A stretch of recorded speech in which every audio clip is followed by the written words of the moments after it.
تو کیا ان کے دل پہ کیا بیتتی ہوگی کہ جو یہودی جو نصارہ ہیں یہ اسی طرح دنیا سے چلے جائیں گے، اور جائیں گے تو پھر کیا ہوگا ان کے ساتھ، جبکہ دین تو مکمل ہو چکا ہے اور یہ قرآن کریم کے زمانے میں موجود ہے، ان کا کیا حال ہوگا؟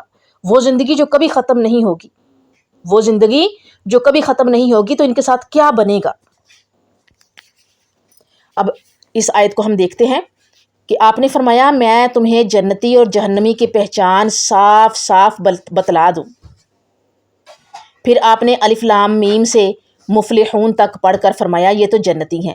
یعنی کون سے لوگ جنتی ہیں؟ مفلحون کا گروہ میں نے بتایا نا، ایک گروہ ہے مفلحون، ایک گروہ ہے مفلحون، وہ لوگ جو غیب پر ایمان لاتے ہیں، جو اللہ نے نازل کیا قرآن کریم سے پہلے اس پر ایمان لاتے ہیں، وہ لوگ جو نماز قائم کرتے ہیں، جو اللہ کے دیے میں سے خرچ کرتے ہیں، یہ ہیں مفلحون، یہ تو جنتی ہیں۔ صحابہ رضی اللہ تعالیٰ عنہم نے خوش ہو کر فرمایا الحمدللہ، ہمیں امید ہے ہم انہی میں سے ہیں۔ پھر آگے دیکھیے گا کیا ہوا، پھر ان الذین کفروا سے لے کر عظیم ان تک تلاوت کی اور فرمایا یہ جہنمی ہے۔ صحابہ نے کہا ہم ایسے نہیں، آپ صلی اللہ علیہ وآلہ وسلم نے فرمایا ہاں بدنصیب لوگ۔ کون لوگ ہیں بدنصیب؟ وہ لوگ جو مفلحون کے گروہ میں سے نہیں ہیں، جو حق کو پوشیدہ کرنے یا چھپا لینے کے عادی ہیں، ان کی قسمت میں یہی ہے۔ نہ تو انہیں آپ صلی اللہ علیہ وآلہ وسلم کا ڈرانا سود مند ہوا، اور نہ ہی دھمکانا، نہ ہی ان تک جو ہے وہ ہدایت پہنچی۔ یہ کبھی اللہ تعالیٰ کی اس وحی کی تصدیق نہ کریں گے جو آپ صلی اللہ علیہ وآلہ وسلم پر نازل ہوئی، جیسے اور جگہ فرمایا ان الذین حقت علیہم کلمات ربک لا یؤمنون، جن لوگوں پر اللہ کی بات ثابت ہو چکی وہ ایمان نہ لائیں گے اگرچہ تمام آیات دیکھ لیں، یہاں تک کہ دردناک عذاب دیکھیں۔ یہ دیکھ لیں کہ جو 5 آیات ہم نے تلاوت کی، کل پڑھی، ان میں مفلحون کا گروہ کا جو ہے وہ ذکر آیا ہے، آگے وہ لوگ ہیں جو بدنصیب ہیں ان کا ذکر آ رہا ہے۔ اور وہ لوگ کون سے ہیں؟ وہ لوگ وہ ہیں جن کو ڈراؤ دھمکاؤ، ان پر دھمکی ڈرانا، ان پر سمجھانا اثر نہیں کرے گا۔ آیت نمبر 6 دیکھتے ہیں، ختم اللہ علی قلوبہم وعلی سمعہم وعلی ابصارہم غشاوۃ ولہم عذاب عظیم۔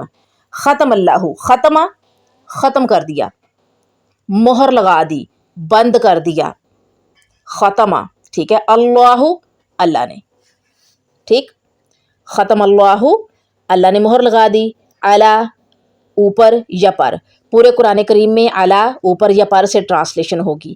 قلوبہم، اب یہاں پر میں آپ لوگوں کو ورڈ بھی بتاؤں گی، قلوب، قلب، اردو میں بھی قلب کہتے ہیں، عربک میں بھی قلب کہتے ہیں، سنگولر کے لیے ہے، دل کے لیے ہے، اور جب دل، قلب کی جمع قلوب آئے گا، ٹھیک ہے، اردو میں بھی اور عربک میں بھی وہ ہو جائے گا دلوں، قلوبی دلوں، ہم ان کے، وا اور علی پر یا اوپر، ٹھیک ہے، وعلی اور پر، سمعی سماعت، یہ کانوں کے لیے آیا ہے، ٹھیک ہے، اور پورے قرآن میں جہاں بھی سماعت آئے گا، سین میم عین آئے گا، سمعی سماعت سننا، تو کان آ جائے گا، ہم ان کے، ہم کہیں بھی آپ ہم کی ٹرانسلیشن کریں گے تو وہ ان سے یا ان کے کریں گے، سمعہم ان کے کان یا ان کی سماعت، وا اور علی پر، ابصاری بصارت ہے یہ، ٹھیک ہے، با صاد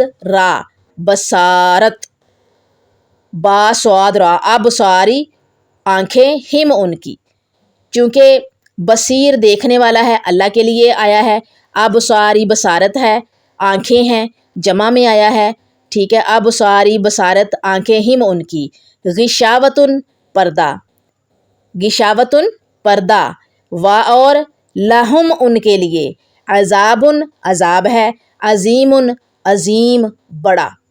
یہ اردو اور عربی کے ملتے جلتے لفظ میں کلوز کر کے، تاکہ آپ لوگوں کو ٹرانسلیشن آدھی سے زیادہ میرے پڑھانے سے ہی یاد ہو جائے، تو ہم اس کی ٹرانسلیشن دیکھیں گے۔ اللہ تعالیٰ نے ان کے دلوں پر اور ان کے کانوں پر مہر لگا دی ہے، اور ان کی آنکھوں پر پردہ ہے، اور ان کے لیے عذاب ہے۔ یہاں پر جو ہے کس گروہ کا ذکر ہو رہا ہے؟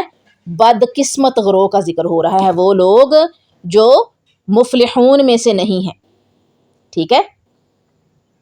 دلوں اور کانوں پر مہر لگانے کا کیا مطلب ہے؟ دلوں اور کانوں پر مہر لگانے کا کیا مطلب ہے؟ اللہ تعالیٰ نے ان کے دلوں پر اور ان کے کانوں پر مہر کر دی، اور ان کی آنکھوں پر پردہ، اور ان کے لیے بڑا عذاب ہے۔ وہ لوگ جو جنہیں ڈرائیں دھمکائیں جو مرضی کریں، ان پر ہدایت اثر نہیں کرے گی۔ ان کے کانوں پر، ان کے دلوں پر اور ان کے کانوں پر اللہ تعالیٰ نے مہر لگا دی۔ کیسے کہ اب جب مہر لگا دی ہے تو ان کے دل پر کوئی بھی ایمان والی جو بات ہے اثر نہیں کرے گی۔ جب اللہ تعالیٰ کسی کے دل پر مہر لگا دیتا ہے نا، تو پھر ان دلوں پر جو اچھی چیزیں ہیں، نیکی کی باتیں ہیں، نرمی کی باتیں ہیں، قرآن کی آیات ہیں، وہ اثر نہیں کرتی۔ اسی طرح ان کے کانوں پر بھی، ان کے کانوں تک نرمی کی بات نہیں پہنچتی، وہ بہرا ہو جاتا ہے۔ مطلب کیا؟ مطلب یہ کہ وہ تکبر کر رہا ہوتا ہے، غرور کرتا ہے، وہ ڈیٹھ بن جاتا ہے کہ جی میں تو یہ کروں گا ہی نہیں۔ جیسے کہ ہم آج طویل عام میں ہمارے گھروں کی ایک مثال میں آپ لوگوں کو دیتی ہوں۔ ہمارے گھروں میں جو ہے نا کیا طریقہ کار اور رواج ہے کہ جو ہمارے باپ نے یا دادا نے چیزیں بتائی ہیں نا، ہم نے اسی پہ عمل کرنا ہے۔ ہم نے اس کی تصدیق نہیں کرنی کہ جو ہمارے باپ اور دادا بتا رہے ہیں کیا یہ اصل دین ہے، قرآن میں اس کا حکم ہے، حدیث میں اس کا حکم ہے، ٹھیک ہے، قرآن اور حدیث میں اس کے بارے میں ذکر آیا ہے۔ یہ جو چیزیں ہمیں بتائی گئی ہیں باپ دادا کی طرف سے یا پردادا کی طرف سے، جو رسم و رواج ہمیں دیے گئے ہیں، جو ہمیں شریعت کے نام پر دیا گیا ہے، کیا اس کا شریعت سے تعلق ہے کہ نہیں ہے؟ ہم یہ پتہ ہی نہیں کرتے، تصدیق ہی نہیں کرتے، بلکہ کیا کرتے ہیں، مضبوطی سے پکڑ لیتے ہیں اس کو، کہتے ہیں یہ تو ہمارے باپ نے، ہمارے دادا نے، ہمارے پردادا نے ہمیں کہا ہے کہ ایسا کرنا ہے۔ وہ بھی تو مسلمان تھے نا، انہوں نے بھی تو یہی سارا کچھ کر کے زندگی گزاری ہے، ہم نے بھی یہی کچھ کرنا ہے اور زندگی گزارنی ہے۔ ہم نے حقیقت نہیں جاننی، ہم نے اس کی تصدیق نہیں کرنی۔ یہ سارا کچھ طویل عام میں چل رہا ہے، ہمارے گھروں میں چل رہا ہے۔ تو اللہ تعالیٰ کیا کرتے ہیں، دلوں پر اور کانوں پر مہر لگا دیتے ہیں۔ انسان غرور کرتا ہے، تکبر کرتا ہے، بعض جگہوں پر کہتا ہے جی میرے بڑوں نے یہ کیا، میں نے تو یہی کرنا ہے۔ بعض جگہوں پر یہ کہتا ہے اگر میں یہ کروں گا نا تو مجھ سے بادشاہت چلی جائے گی، سرداری چلی جائے گی، یعنی کہ کسی علاقے کا وہ میئر ہے، کسی علاقے کا وہ بڑا جو پنچایتی ہے، بڑا اس کا جو ہے وہ روب دبدبہ ہے، اگر وہ صحیح بات کرے گا تو لوگ جو ہیں وہ اس کی طرف سے جو ہے وہ ہو جائیں گے، منہ موڑ لیں گے، اس کی جو سرداری ہے وہ چلی جائے گی، اس کا جو پنچایت میں جو ہے وہ اہم مقام ہے، اس کا ہاتھ ہے، وہ اس کے پاس سے کرسی چلی جائے گی۔ تو وہ اس ڈر سے کہ مجھ سے، میرے سے یہ جو عہدہ ہے یہ چلا جائے گا، وہ صحیح بات ہی نہیں لوگوں کو بتاتا۔ پھر بعض ایسے ہوتے ہیں جو تکبر کرتے ہیں، غرور کرتے ہیں، ان کو فکر ہی نہیں ہوتی کہ ان کی آخرت جو ہے وہ خراب ہو رہی ہے، وہ صحیح بات ہی نہیں بتاتے لوگوں کو۔ یا پھر یہ کہ اس پہ عمل ہی نہیں کرتے، وہ صحیح بات کی کوئی بتا رہا ہے اس کو سنتے ہی نہیں ہیں، اپنے تکبر میں، غرور میں، یا کرسی کی لالچ میں، یا عزت کی لالچ میں کہ میری تو بلے بلے واہ واہ ہو رہی ہے، تو میں تو اس پہ عمل نہیں کروں گا، اگر اس پہ عمل کروں گا تو لوگ کہیں گے کہ اس نے تو اپنے باپ دادا کا دین چھوڑ دیا ہے۔ تو اللہ تعالیٰ کیا کرتا ہے، ان کے کانوں اور دلوں پر مہر لگا دیتا ہے۔ کیوں؟ اصل بات، نرمی کی بات، حق کی بات پھر ان کے دلوں تک، ان کے کانوں تک نہیں پہنچ پاتی۔ اور آگے اللہ تعالیٰ کیا کہہ رہا ہے اسی آیت میں کہ ان کے کانوں پر پردہ ہے۔ اب دلوں پہ اور کانوں پہ مہر ہے، آنکھوں پہ پردہ ہے۔ یہ دو چیزیں ہو گئی نا، آنکھوں پہ پردہ ہے، یہ چیز کیا ہے؟ سوال اٹھتا ہے نا، اس سے پہلے کہ آپ لوگوں میں سے کسی کا دماغ چلے اور یہ سوال اٹھے کہ آنکھوں پہ پردہ ہے، میں خود ہی جواب دے دیتی ہوں۔ حالانکہ اٹھنا نہیں تھا کسی کے دماغ میں یہ سوال، لیکن میں نے اٹھا دیا آپ کے دماغوں میں، ٹھیک ہے۔ آنکھوں پہ پردہ کیا ہے؟ کانوں پہ اور دلوں پہ تو مہر لگا دی، آنکھوں پہ پردہ ڈال دیا۔ کانوں نے تو سننا تھا، دلوں نے محسوس کرنا تھا، لیکن آنکھوں نے دیکھنا تھا، آنکھ نے محسوس نہیں کرنا تھا، آنکھ پہ اثر نہیں ہونا تھا، آنکھ نے حقیقت دیکھنی تھی، اس لیے اس کے اوپر پردہ ڈال دیا، یعنی حقیقت چھپا دی اس سے، یعنی وہ اب حقیقت دیکھ ہی نہیں سکے گا، وہ حق بات اس کے سامنے آئے گی بھی تو نظر انداز کر دے گا۔ آنکھوں کے اوپر پردہ اس لیے لفظ استعمال ہوا ہے، غشاوۃ، نہیں تو یہ بھی تو ہو سکتا تھا نا، ختم اللہ علی قلوبہم وعلی سمعہم وعلی ابصارہم، بس غشاوۃ آنا ہی نہیں تھا۔ لیکن اللہ پاک نے کتنی خوبصورتی کے ساتھ بتایا کہ میں رب کائنات ہوں، میرے پاس تو سارا علم موجود ہے۔ تو اللہ نے کیا کہا، ان کی آنکھوں پہ پردہ پڑ گیا، حقیقت اب سامنے نہیں آئے گی، نظر نہیں آئے گی، اس لیے اس پہ پردہ ڈال دیا، ہاتھ پھیر دیا اس کے اوپر۔ ان کے لیے بڑا عذاب ہے، کن کے لیے؟ وہ لوگ جو حقیقت کو نہیں جان بوجھ کر نظر انداز کرتے ہیں، جنہوں نے دلوں سے، کانوں سے، آنکھوں سے دیکھنا، سننا، محسوس کرنا چھوڑ دیا، ان کے لیے بڑا عذاب ہے۔ اب یہ جو مہر ہے نا، یہ بھی ایک صفت ہے، یعنی مہر لگ گئی کفار کے لیے کفر کا بدلہ، بلکہ ان کے کفر کی وجہ سے اللہ تعالیٰ نے ان کے دل پہ مہر لگائی ہے، ان کے کانوں پہ مہر لگائی، ان کی آنکھوں پہ پردہ ڈالا ہے۔ اللہ تعالیٰ دلوں کو الٹ پلٹ کرتا ہے۔ یا مقلب القلوب ثبت قلبی علی دینک، کثرت سے اس دعا کو پڑھا کریں، اے دلوں کو پھیرنے والے ہمارے دلوں کو اپنے دین پر قائم رکھ۔ ایسا نہ ہو کہ ہم ایسے لوگوں میں سے ہو جائیں جن کی آنکھوں اور کانوں پر جن کی آنکھوں پر پردہ ہے، کانوں اور دلوں پر اللہ نے مہر لگا دی ہے۔ حضرت حذیفہ رضی اللہ تعالیٰ عنہ والی ایک حدیث ہے کہ رسول اللہ صلی اللہ علیہ وآلہ وسلم نے فرمایا، دلوں پر فتنے اس طرح پیش ہوتے ہیں جیسے ٹوٹے ہوئے بوریے کا ایک ایک تنکا جو دل انہیں قبول کرتا ہے اس میں ایک سیاہ نقطہ ہو جاتا ہے۔ یعنی دلوں پر فتنے اس طرح سے اثر کرتے ہیں، جب فتنہ آتا ہے نا تو جیسے ٹوٹے ہوئے بوریے کے تنکے ہوتے ہیں نا تو ایسے گرتے ہیں اور دلوں پر اثر کرتے ہیں۔ دل جو ہے نا وہ فٹافٹ اثر قبول کرتا ہے، اور جب وہ اثر قبول کرتا ہے اس پر ایک سیاہ نقطہ لگ جاتا ہے۔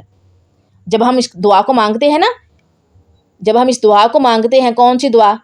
یا مقلب القلوب ثبت قلبی علی دینک، تو اللہ تعالیٰ وہ نقطہ سیاہ مٹا دیتا ہے۔ لیکن جب ہمارا دل اثر قبول کرتا ہے نا کسی فتنے کا، تو اس پہ جو سیاہ نقطہ رب کی طرف سے لگتا ہے، تو پھر ہم جب دعا نہیں مانگتے، اللہ سے ہدایت نہیں مانگتے، اللہ سے پناہ نہیں مانگتے، تو وہ نقطہ وہی رہتا ہے۔ بلکہ اگلا جب فتنہ ہمارے سامنے آتا ہے تو اس کا اثر ہلکا سا بھی دل قبول کرتا ہے نا تو اس سیاہ نقطے کے ساتھ ایک اور سیاہ نقطہ لگ جاتا ہے، دو نقطے ہو جاتے ہیں، دو نقطوں کے برابر دل کالا ہو جاتا ہے۔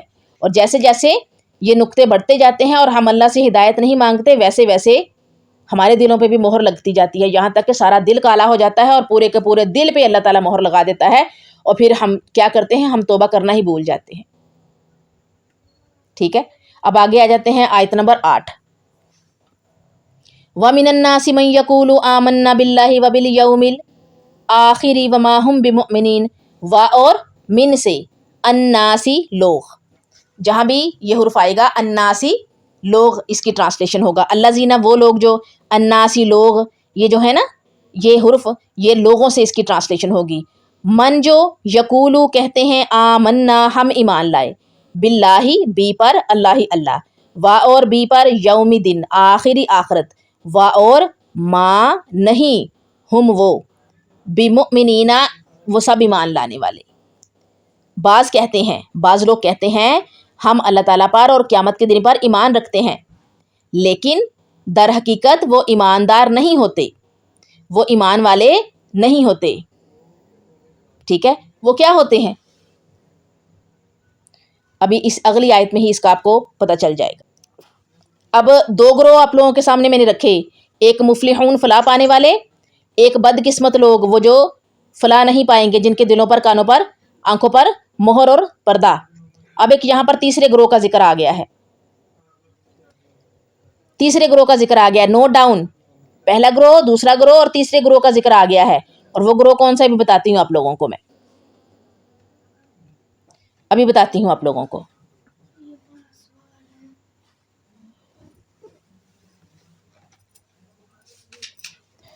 یہاں سے تیسرے گروہ کون سے ہیں؟ وہ کون سا گروہ ہے؟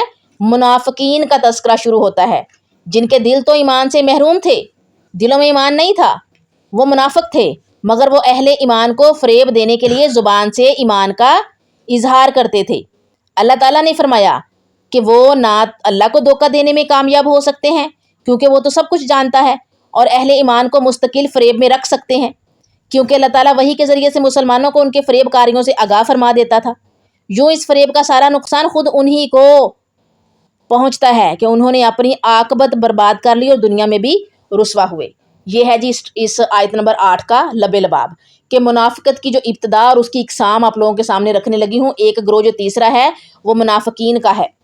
بعض لوگ کہتے ہیں کہ ہم اللہ تعالیٰ پر اور قیامت کے دن پر ایمان رکھتے ہیں، لیکن در حقیقت وہ ایماندار نہیں ہوتے، وہ ایمان والے نہیں ہوتے۔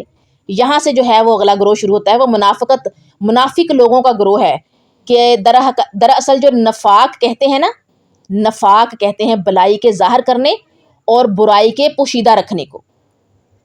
دراصل جو نفاق ہے نا، نفاق کہتے ہیں بلائی کے ظاہر کرنے اور برائی کے پوشیدہ رکھنے کو۔ نفاق کی دو قسمیں ہیں، اعتقادی اور عملی۔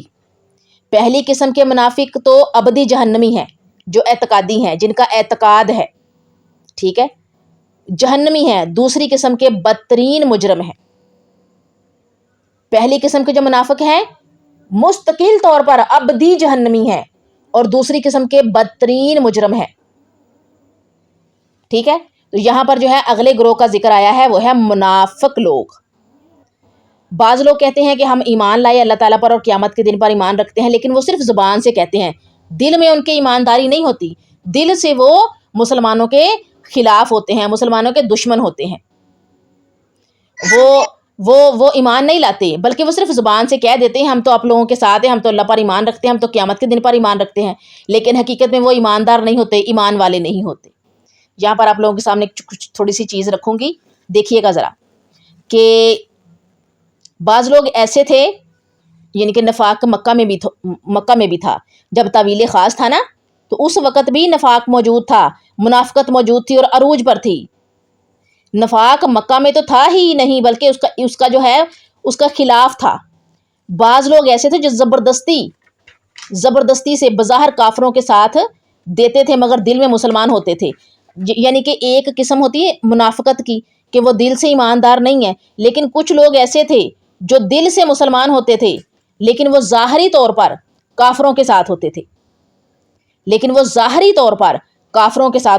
وہ دل سے حقیقت میں مسلمان ہوتے تھے. یہ ایک اپوزٹ سائیڈ ہے نفاق کی، یعنی کہ منافقت کی. وہ لوگ جو دل سے منافق ہوتے تھے اور زبان سے کہتے تھے کہ ہم اللہ اور قیامت پر ایمان لائے ہیں، اور وہ لوگ جو دل سے مسلمان ہوتے تھے لیکن وہ بظاہر وہ کافروں کا ساتھ ہوتے تھے، ان کو دکھاتے تھے کہ ہم تو آپ کے ساتھ ہیں. جب نبی صلی اللہ علیہ وآلہ وسلم ہجرت کر کے مکہ چھوڑ کر مدینہ میں تشریف لائے، یہاں پر اوس اور خزرج کے قبائل نے، 2 قبیلے تھے اس وقت، اوس اور خزرج، جو کہ آپ لوگوں کو پتہ ہے نا کہ یہ ہم لوگ 2 کلاس سے ہم لوگ اسلامیات میں، یہ جو IS کی بک ہے اس میں ہم پڑھتے آ رہے ہیں، یہ قبیلے اوس، خزرج، بنو قریظہ، بنو قین کا، یہ سارا کچھ ہم پڑھتے آ رہے ہیں. تو یہاں پر غور کریے گا کہ یہاں اوس اور خزرج کے قبائل نے انصار بن کر آپ صلی اللہ علیہ وآلہ وسلم کا ساتھ دیا، اور جاہلیت کے زمانے کی جو مشرکانہ بت پرستی تھی ترک کر کے دونوں قبیلوں میں سے خوش نصیب لوگ جو تھے وہ اسلام لے آئے. جاہلیت کے زمانے کے جو مشرکانہ بت پرستی تھی نا، مشرک لوگ تھے جو شرک کرتے تھے، اللہ کے ساتھ شریک ٹھہراتے تھے، تو دونوں قبیلوں میں سے جو خوش نصیب لوگ تھے نا وہ اسلام لے آئے. لیکن یہودی اب تک اللہ تعالیٰ کی اس نعمت سے محروم تھے، محروم ہے اور محروم ہی رہیں گے. اب دیکھ لیجئے کہ یہاں پر اگلا گروہ جو ہے وہ منافقین کا ہے. اگلی آیت دیکھیے گا، آیت نمبر 9. یخادعون اللہ والذین آمنوا وما یخدعون الا انفسهم وما یشعرون. یخادعون وہ دھوکہ دیتے ہیں، اللہ کو. یخادعون واو ساکن اور نون اینڈ پہ آیا ہے، یخادعون عین واو نون، ٹھیک ہے. تو واو ساکن اور نون آیا تو زیادہ لوگوں کا ذکر آیا، 1 نہیں 2 نہیں 3 نہیں بلکہ زیادہ لوگوں کا. وہ سب دھوکہ دیتے ہیں، وہ سارے دھوکہ دیتے ہیں اللہ کو، اور اللہ زینہ ان لوگوں کو. اللہ زینہ دیکھ لیجئے پھر آ گیا، اور یہاں پر بھی ٹرانسلیشن جو ہے وہ لوگوں آئی ہے، ناسا لوگ، اللہ زینہ لوگ. اللہ زینہ ان لوگوں کو، آمنو جو ایمان لائے. یہاں بھی یومنو، آمنو ایمان سے اس کی ٹرانسلیشن ہوگی، آمنو جو ایمان لائے. اور ماں نہیں، وا کی ٹرانسلیشن پھر اور آئی، ماں کی نہیں آئی. یخدعون وہ دھوکہ دیتے ہیں، الا مگر، انفسہم اپنے نفسوں کو، اپنی جانوں کو. نفس ہوتا ہے نون فے سین، اردو میں نفس، اور عربک میں نون فا سین، نفس، ٹھیک ہے. انفسا یہاں آپ کو سمجھایا ہے میں نے، انفسہم ہم اپنے، انفسہم اپنے نفس کو، اپنے نفسوں کو، اپنی جانوں کو. دونوں میں سے جو بھی لفظ بولیں گے بالکل درست لیا جائے گا. اور ماں نہیں، یشعرون وہ شعور رکھتے، اور نہیں شعور رکھتے. یہ دیکھ لیجئے، یشعرون، یا وہ، یا کے اوپر زبر ہے، یا وہ، شین آئین را شعور، واو ساکن نون سب، زیادہ لوگ. یشعرون وہ شعور رکھتے. اچھا جی، اس کی ٹرانسلیشن دیکھ لیتے ہیں. وہ اللہ تعالیٰ اور ایمان والوں کو دھوکہ دیتے ہیں، لیکن دراصل وہ خود اپنے آپ کو دھوکہ دے رہے ہیں مگر سمجھتے نہیں. یہاں پھر ذکر آیا کس کا؟ تیسرے گروہ کا، منافقوں کا. وہ لوگ جو کہتے ہیں کہ ہم اللہ اور قیامت کے دن پر ایمان رکھتے ہیں، ہم غیب پر ایمان رکھتے ہیں، لیکن در حقیقت وہ ایماندار نہیں ہوتے، وہ کیا ہوتے ہیں؟ منافق ہوتے ہیں۔ وہ اللہ تعالیٰ کو، ایمان والوں کو دھوکہ دینا چاہتے ہیں، وہ اللہ تعالیٰ کو اور ایمان والوں کو دھوکہ دینا چاہتے ہیں، وہ دھوکہ دیتے ہیں، لیکن اصل میں وہ کیا ہوتے ہیں؟ اصل میں وہ ان کو دھوکہ نہیں دے رہے ہوتے، بلکہ وہ خود کو دھوکہ دے رہے ہوتے ہیں، مگر ان کو یہ سمجھ نہیں ہوتی، وہ سمجھتے نہیں ہیں۔ کیسے دھوکہ دے رہے ہوتے ہیں؟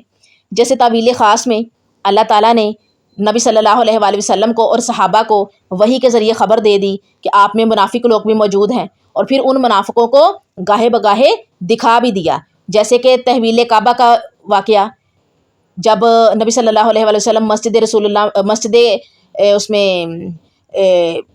اقصیٰ میں نماز پڑھا رہے تھے، مسجد میں نماز پڑھا رہے تھے، جس جگہ نماز پڑھاتے تھے نا، جس جگہ نماز پڑھاتے تھے، مسجد قبلتین، جس جگہ نماز پڑھاتے تھے وہ مسجد اقصیٰ کی طرف منہ کر کے نماز پڑھا رہے تھے۔ وہ اس وقت بھی آج بھی نشانی موجود ہے وہاں پر کہ یہاں نبی صلی اللہ علیہ وسلم کھڑے ہو کے نماز پڑھاتے تھے، اور انہوں نے کئی مہینے وہاں پر کھڑے ہو کے نماز پڑھائی مسجد اقصیٰ کی طرف منہ کر کے، ٹھیک ہے، جو فلسطین میں ہے، یروشلم میں ہے۔ لیکن پھر اسی بعض روایات میں ظہر کا وقت تھا اور بعض روایات میں عصر کا وقت تھا کہ آپ صلی اللہ علیہ وسلم امامت فرما رہے تھے، پیچھے صحابہ بھی تھے اور منافقین بھی تھے، نماز پڑھ رہے تھے، منافقین بھی نماز پڑھتے تھے اور منافقین بھی اس وقت موجود تھے۔ تو نبی صلی اللہ علیہ وسلم 2 رکعتیں پڑھا چکے تھے تو وحی آ گئی کہ اے نبی اپنا منہ خانہ کعبہ کی طرف موڑ لیجئے، کیونکہ نبی صلی اللہ علیہ وآلہ وسلم بار بار کس کی طرف؟ آسمان کی طرف منہ کر کے دیکھتے تھے، کیونکہ ان کے دل میں تھا، ان کو پسند تھا، ملت ابراہیمی پہ تھے، دین ابراہیمی پہ تھے، تو وہ چاہتے تھے کہ قبلہ جو ہے وہ کعبہ ملے۔ تو اللہ تعالیٰ ان کے دل کی بات جانتے تھے، اللہ تعالیٰ ان کے دماغ کی سوچ جانتے تھے، ان کا بار بار آسمان کی طرف نظر اٹھا کے دیکھنا جانتے تھے۔ اس نماز کے دوران جب مسجد قبلتین، 2 قبلوں والی مسجد، اس میں نماز پڑھا رہے تھے، حکم ہو گیا کہ اے نبی اپنا منہ قبلہ کی طرف موڑ لو، اور آج سے خانہ کعبہ قیامت تک کے لیے آپ لوگوں کے لیے کیا ہو گیا؟ قبلہ مقرر ہو گیا، اس طرف منہ کر کے جہاں بھی ہو نماز پڑھو، اور پوری جو زمین ہے اس کو ہم نے کیا کر دیا؟ تمہارے لیے جو ہے وہ مسجد کر دیا، جس جگہ کو چاہو تم اپنے لیے جو ہے وہ مصلی بنا لو، مسجد بنا لو، جہاں چاہے نماز پڑھو، لیکن منہ خانہ کعبہ کی طرف رکھنا، یہ حکم ہوا۔ تو بالکل اسی طرح نبی صلی اللہ علیہ وسلم کے پیچھے جو صحابہ تھے، جو خلوص والے تھے، جو ایمان والے تھے، دل سے، دماغ سے، نیت سے، ہر طرح سے، انہوں نے نبی صلی اللہ علیہ وسلم کے پیچھے وہی سارا عمل کیا جو انہوں نے کیا، اپنا منہ کعبہ کی طرف موڑ لیا۔ لیکن منافقین نے ایسا نہیں کیا۔ صحابہ نے کیا کیا؟ صرف سوال کیا کہ اے نبی کیا نماز میں اضافہ ہو گیا ہے؟ کیا ہمیں اسی طرح سے جو 4 رکعتوں والی نماز ہے یروشلم سے مسجد اقصیٰ کی طرف سے گھما کے منہ کعبہ کی طرف کرنا ہوگا ہر نماز میں؟ انہوں نے صرف سوال کیا، لیکن منافقین نے 100 طرح کی تعویلیں دیں، 100 طرح کے ہیلے بہانے کیے، لیکن ان کے دلوں میں منافقت تھی، وہ دل سے ایماندار نہیں تھے۔ انہوں نے کیا کیا؟